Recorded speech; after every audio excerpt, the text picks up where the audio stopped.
अस्सलाम वालेकुम स्टूडेंट, बिस्मिल्लाहिर्रहमानिर्रहीम। स्टूडेंट, आज का टॉपिक जो है वो हमारा बेजियर कर्व के बारे में है कि बेजियर कर्व क्या होती है। लास्ट टॉपिक हमने ब्रिंस्टन पॉलिनोमियल के बारे में बात की थी। तो बेजियर कर्व जो सी है उसी से जनरेट होती है। तो देखें, अगर आप ये हमारे पास जो ब्रिंस्टन है, इस ब्रिंस्टन को और इन पॉइंट्स को अगर हम लीनियर कॉम्बिनेशन में लिख सकें तो वो जो फॉर्म होगी वो हमारी क्या कहलाएगी, बेजियर कर्व। ठीक हो गया। तो हमारे पास क्या आएगा, p of x is equal to summation k is equal to 0 to n p के बी एन के of x. This form is called Bezier curve. ये हमने समीशन फॉर्म में लिख दिया, इसको आप लीनियर कॉम्बिनेशन में एक्सपेंड कर सकते हैं। ठीक हो गया कि यानी कि अगर आप इसको लिखना भी चाहें तो वो क्या होगा, वो कुछ इस फॉर्म में आ जाएगा। कि पहले आप क्या करोगे, के को 0 पुट करोगे तो क्या आ जाएगा, पी नॉट 0, के आपके पास क्या आ रहा है, 0 आ रहा है। ठीक हो गया। नेक्स्ट क्या आ जाएगा, P1, के आपके पास 1 आ गया, B of x plus so on. तो क्या आ जाएगा, बी एन, ठीक है, बी ऑफ एक्स, सॉरी यहाँ पे पी ऑफ एन आ जाएगा क्योंकि के क्या है, एन तक का।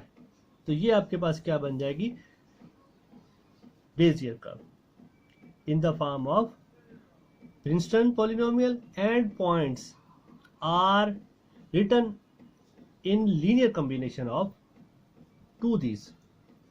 तो इन दोनों को अगर हम लीनियर कॉम्बिनेशन में लिख सकें तो वो जो हमारे पास फॉर्म बनेगी उसको हम क्या कहते हैं, बेजियर कर्व कहते हैं। तो यहाँ पे हमारे पास जो पी ऑफ एक्स है ये क्या कहलाएगा, ये हमारे पास क्या आ जाएगा, बेजियर कर्व आ जाएगी। ये उसकी नोटेशन भी है। ठीक है। तो फर्ज कर लें अगर आपके पास एन जोन्स है आपका, वो क्या आ जाए, 1 आ जाए, तो फिर आपके पास जो बेजियर कर्व है उसकी शक्ल क्या होगी। अब आप देखें कि के तो 0 से स्टार्ट होना है और ये कहाँ तक जाना है, 1 तक जाना है। तो अब ये वाली जो आपके पास बेजियर कर्व है वो आपके पास किस शक्ल में आ जाएगी, के 0 टू एन क्या है आपके पास यहाँ 1, तो पी के B is equal to N के ऑफ एक्स। जब आप इसको एक्सपेंड करेंगे, ठीक है, ये भी यहाँ पे क्या आ जाएगा, एन की जगह 1 आ जाएगा। नेक्स्ट हम इसको क्या करते हैं, एक्सपेंड करने की लिखते हैं। तो क्या हो जाएगा, के आपको पहले क्या पुट करना है, 0, पी आपके पास के क्या है 0 और एन क्या है आपके पास 1 प्लस समीशन है। नेक्स्ट क्या आएगा, 0 के बाद 1 तक जाना है आपने, यानी कि के को आपने 1 तक लेके जाना है। तो क्या आ जाएगा, के अब 1 P1 आ जाएगा, B इंटू क्या आपका 1 है और आपका के भी क्या आ जाएगा। तो ये for n is equal to 1, तो आपके पास बेजियर कर्व की ये फॉर्म बनेगी। और इसी तरह अगर आप ले लेते हैं फॉर, क्या लेते हैं आप, for n is equal to 2, means कि अब आप k को 2 तक लेके जा रहे हैं। ठीक है। तो तब बेजियर कर्व की फॉर्म क्या बन जाएगी। इसी तरह अब आप देखें तो पहले तो आपने 0 से स्टार्ट करना है, तो क्या आ जाएगा, पी नॉट 2 तक जाएंगे तो n आपका यहाँ पे 2 हो जाएगा, 0 से स्टार्ट करना है, प्लस फिर क्या आ जाएगा, P1 2 1 इंटू फिर क्या आ जाएगा, P2 प्लस सॉरी, तो ये आपके पास n is equal to 2 Bezier का फॉर्म आ जाएगा। इस तरह हम इसको आप एक्सपेंड कर सकते हैं। सो ऑन, इसी तरह अगर आप n इज इक्वल टू 3 रखेंगे, n इज इक्वल टू 4 रखेंगे, तो आप इसी तरह इसको सॉल्व करते रहेंगे। हम एग्जांपल लेते हैं जस्ट छोटी सी। अब आप देखें कि अगर आपके पास क्या आ जाता है, ये 1 के लिए अगर हम बात कर लेते हैं तो इसके लिए आपके पास 2 पॉइंट्स का होना जरूरी है। तो उसको हम किस तरह सॉल्व करेंगे और हमारे पास किस शक्ल की बेजियर कर्व आएगी।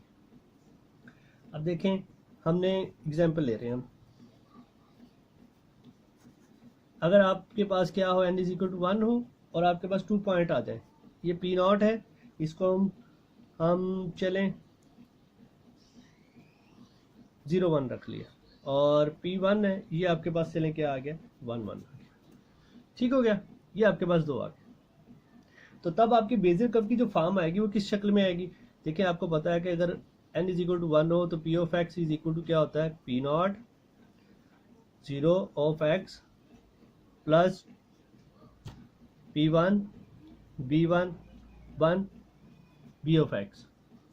अब आप देखें कि 1 B0 ऑफ x की जो वैल्यू है, लास्ट लेक्चर हमारा ब्रिंस्टर पॉलिनोमियल है, वहाँ से आप देख सकते हैं, वहाँ हमने सारी की सारी इन वैल्यूज जो सी हैं ब्रिंस्टर पॉलिनोमियल के पॉइंट्स की, हमने सब की सब निकाली हुई हैं 1 बाय 1 करके।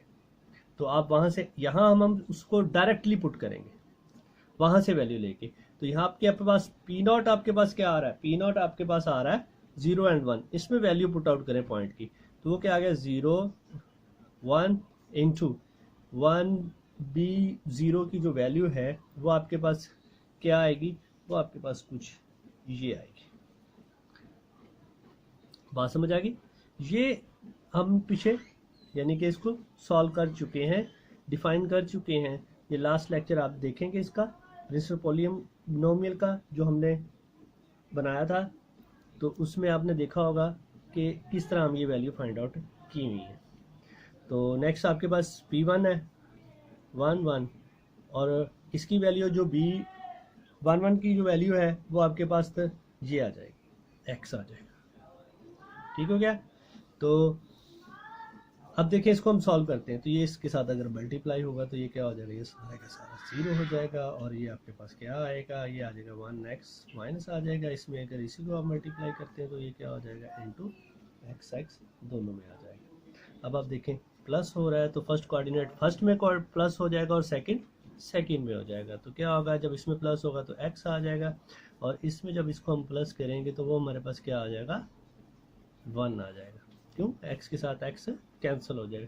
तो ये आपके पास कुछ शक्ल बन गई है किसकी, बेजियर कर्व की। ये आपके पास इस शक्ल की कोई बेजियर कर्व जो सी है वो आपको हासिल होगी। ठीक हो गया? तो ये तो था हमारा बेजियर कर्व के बारे में लेक्चर आज का। तो इसको समझने के लिए आपको ब्रिंस्टर पॉलिनोमियल का पता होना ज़रूरी है। ठीक है? तो आई होप कि आप अंडरस्टैंड कर चुके होंगे। अगर आपके जहन में कोई क्वेश्चन हो तो आप कमेंट्स कर सकते हैं, इंशाल्लाह मैं आपके कमेंट्स का आंसर दूंगा। नेक्स्ट के लिए अल्लाह हाफिज़।